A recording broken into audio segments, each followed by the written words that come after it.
Gamitin nyo yung hagdan. Anong pahirap itong gawa niyan eh. Purman eh. Ano ba naman yung tatangan nyo naman? Baba. Lalo nyo lang pinahirapan sarili nyo. Nagpapatagal kayo lalo nyo na. Sabi mo gamitin namin yung hagdan. Bison nyo naman. Bagal pa isa-isa kasi kamay eh. Ay putik na yung... Ayan yung hagdan o gamitin nyo. Ano kayo magkasalang diyan? Ito?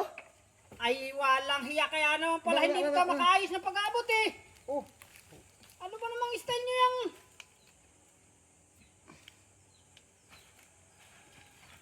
Walang hiya kayo talaga ba?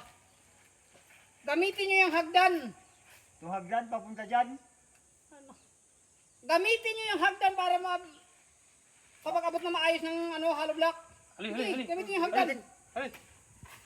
Gamitin nyo na yan. Paano daw? Ay gagamitin ko eh. Oh!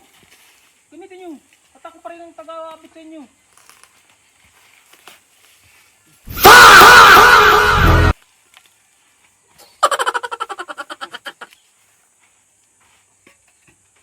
Parang ano? Hirap yata yung gawa ninyo yan. Yun.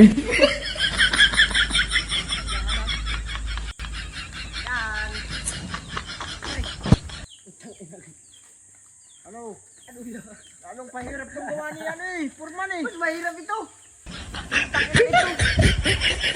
Ano ba? Oo. Putik na purman yan. Sabihin ko kayo boss, palitan yan. Sari-saring kong inuutos akong ano ang inuutos. Tinamaan na kaya pala ang tagal. Oh, purman Ano hirap. ba naman yung tatangan nyo naman? Baba. Lalo nyo lang pinahirapan sarili nyo. Nagpapatagal kayo lalo nyo na. Sabi mo gamitin namin yung hagdan. Ay loko-loko talaga kayo. Ginamit naman namin ah. Ginamit nyo nga, hindi naman tama. Anong hindi tama? Ay tama sabi mo. May isip ka ba? Dapat isinandan nyo ng ayos dun. Tapos, Aba, wala ka naman sabing isang dali. Oo nga. Sabi mo gamitin lang yung hagdan. kaya pala naman napakatagal. Tatanga nyo. Ayus-ayusin nyo.